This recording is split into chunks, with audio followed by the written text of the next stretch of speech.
بسم الله الرحمن الرحيم إن الحمد لله نحمده ونستعينه ونستغفره ونستهديه ونعوذ بالله من شرور أنفسنا ومن سيئات أعمالنا من يهده الله فلا مضل له ومن يضلل فلا هادي له أشهد أن لا إله إلا الله وحده لا شريك له وأشهد أن محمدا عبده ورسوله أما بعد السلام عليكم ورحمة الله وبركاته. وعليكم السلام ورحمة الله وبركاته.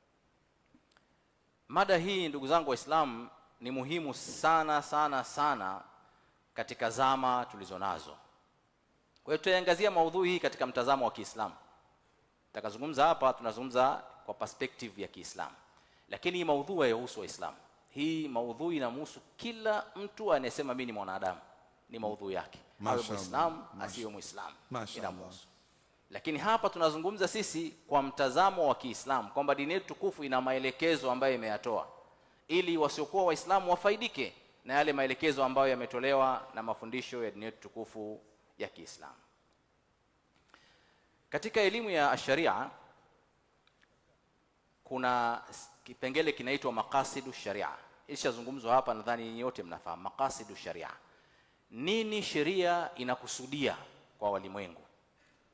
Maulama wetu wamesema maqasidu sharia ziko 5 ambazo kila Muislamu anatakiwa azifahamu. Sheria zote za Kiislamu, Qur'an, Sunna, kauli za maulama zote zimekuja kuhudumia mambo haya 5. La kwanza ni uhai wa mwanadamu. Ya pili ni akili ya mwanadamu. 3 ni dini ya mwanadamu. 4 ni mali ya mwanadamu. 5 ni heshima ya mwanadamu. Hivi vitu 5 vimekuja kulindwa na sheria ya Kiislamu. Nadhani kulikuwa kuna mada huko nyuma zinazungumzia sheria za kimataifa, mambo kama haya nahisi yalizungumzwa. Kwa hiyo ni mambo 5 ambayo Uislamu umekuja kuyalinda. Tunapozungumzia utukufu wa mwanadamu na ubora wake upo katika akili. Sisi ni watukufu, tumekirimiwa na Allah Subhanahu wa Ta'ala, si kwa sababu nyingine. Ni kwa sababu Allah Subhanahu wa Ta'ala ameturuzuku sisi kuwa na akili na uwezo wa kufikiri.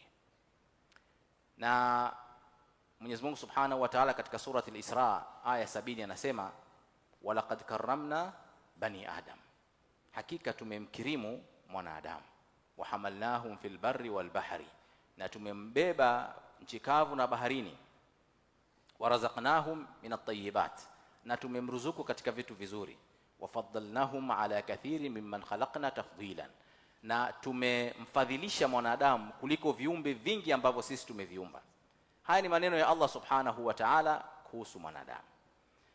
Mwanadamu amekirimiwa na Allah Subhanahu wa Ta'ala kupitia neema ya akili, kupitia uwezo wake wa kufikiri. Ndio maana Allah Subhanahu wa Ta'ala akamfanya mwanadamu kuwa khalifa wake hapa ardhini. Vyanzo vya fikra na uoni kwa mwanadamu vinatokana na milango ya fahamu aliyoruzukiwa na Allah Subhanahu wa Ta'ala. Na milango ya fahamu ni usikivu, uoni, utambuzi, mazingatio. Hiyo ni milango ya fahamu kwa mujibu wa sheria zetu za Kiislamu.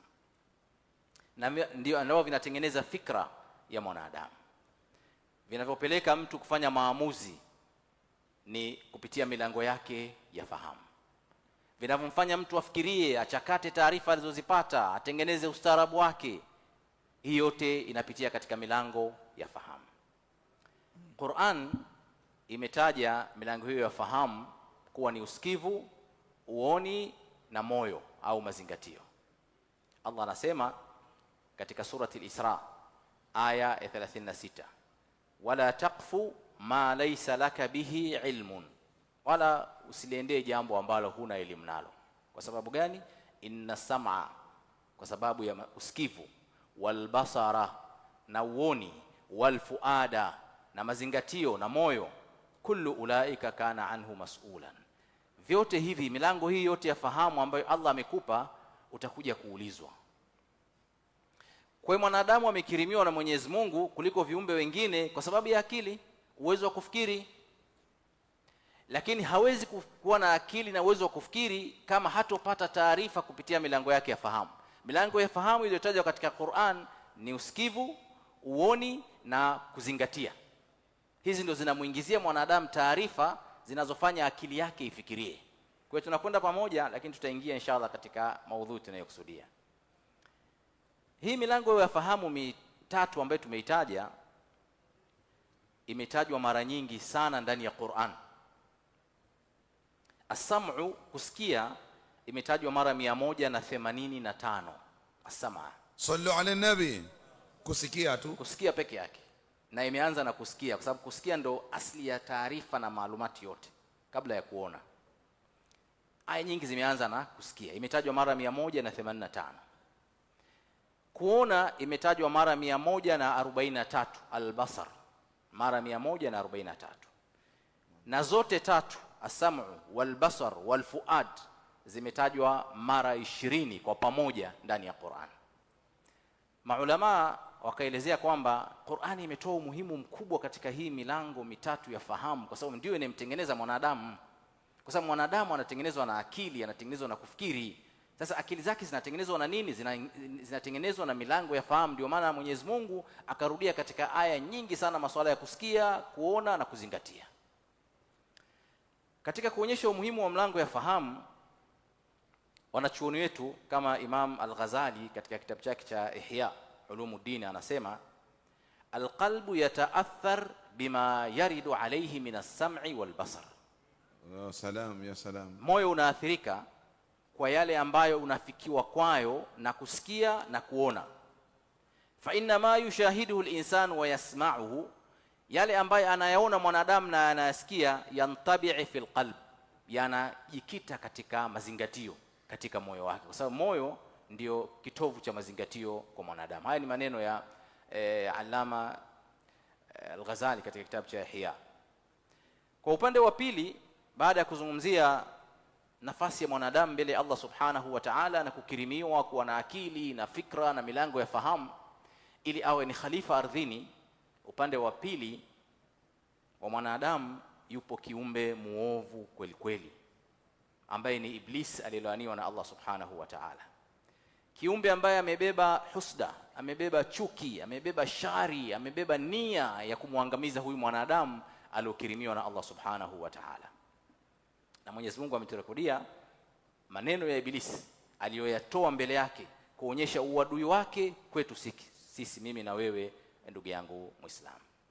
Iblis amwambia Mwenyezi Mungu, qala fabima aghwaytani, yani kwa sababu ya laana hii niliyoipata, kunitenga huku, kuninyima rehema yako, la aqudanna lahum siratakal mustaqima, nitawakalia waja wako hawa wanadamu katika ile njia iliyonyooka kwa lengo la kuwapotosha. Haya ni maneno na ni ahadi anaitoa Iblis mbele ya Mwenyezi Mungu subhanahu wa ta'ala, kwamba hawa uliowafadhilisha kuliko mimi nitawapotosha.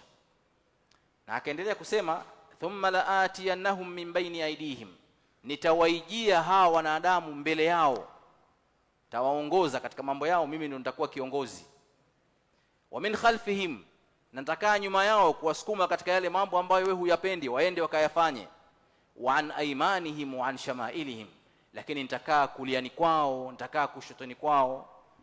Hadaf, lengo ni nini? Wala tajidu aktharahum shakirin, hutowakuta wengi katika hawa uliowakirimu na ukawaneemesha, ukawapa akili, ukafanya viumbe wasujudie, utawakuta wengi wao hawakushukuru wewe. Hii ni ahadi ya Iblis aliyoitoa mbele ya Mwenyezi Mungu subhanahu wa ta'ala ya kutupotosha mimi na wewe kama wanadamu, kututoa katika ubinadamu wetu. Kwa hapa tuna makundi mawili, binadamu waliokirimiwa, lakini yuko Iblis aliyolaaniwa na Mwenyezi Mungu anayetaka kukufanya wewe uliokirimiwa uwe kama yeye aliyolaaniwa. Ni vita kati ya pande zote mbili kwa mujibu wa Qur'an, maneno ya Allah subhanahu wa ta'ala katika surati Al-A'raf. Ya salam. Mbinu anazotumia shetani, ndugu zangu Waislamu, kumpotosha na hatimaye kumtawala mwanadamu ni mbinu mbili tu. Kuanzia alivyoumbwa Adam alayhi salam mpaka karne ya 21, mpaka karne ya artificial intelligence, shetani anatumia mbinu mbili tu, wala sio ana tatu. Ya kwanza anaitumia shetani ni mbinu ya shubuhat. Nini maana ya shubuhat? Kubadilisha fikra, kukupa utata katika fikra zako, Wewe umekirimiwa kwa sababu ya akili. Akili ndio kufanya uweze kufikiri na kutambua haki na batili na kumtambua Mwenyezi Mungu.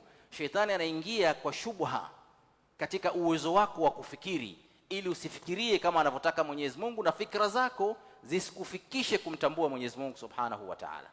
Kwa hiyo ya kwanza shubuhat. Tukariri haya maneno ndugu zangu. Mbinu ya kwanza shubuhat,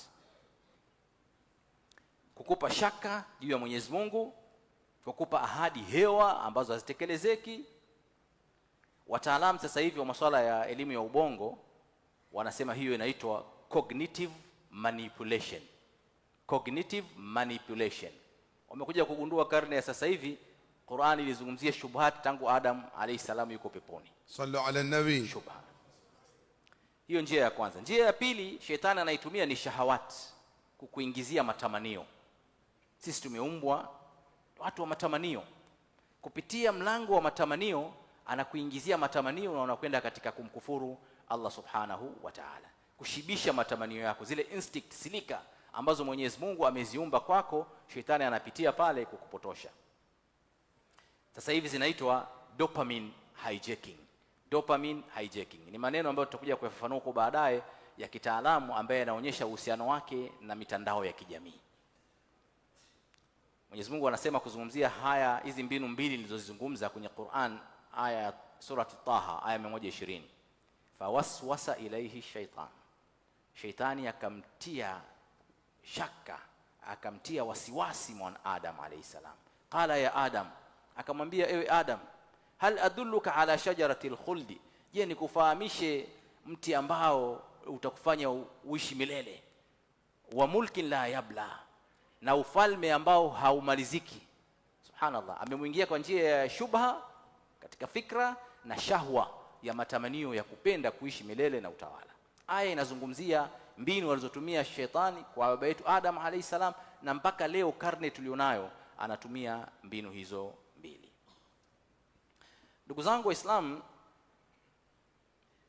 kwa kuwa Iblisi anaelewa kuwa ili kumbadilisha na kumtawala mwanadamu ni lazima apenyeze shubhat na shahawat kupitia milango hiyo, hapo ndio umuhimu wa mada hii ya mitandao ya kijamii na athari yake unapokuja. Huu ulikuwa ni kama mukaddima, lakini sasa tunaingia katika mada kwa nini sasa tunazungumzia mitandao ya kijamii, kwamba ni moja katika silaha zinazotumiwa na shetani kuingiza mambo mawili, shubhat na nini Waislamu? Shahawat. Shubha na shahwa zinaingiwa kupitia katika mitandao ya kijamii.